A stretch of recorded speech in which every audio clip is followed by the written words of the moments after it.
Hello! In this video I will show you how to enter recovery mode on Samsung Galaxy M56.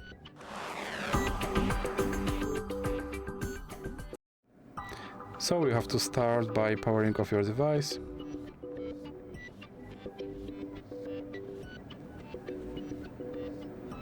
And now when your device is completely powered off, you have to press power button and volume up button at the same time.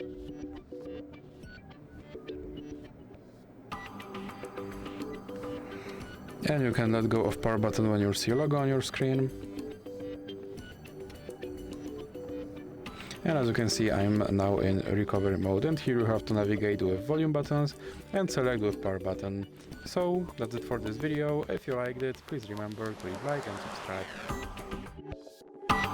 subscribe.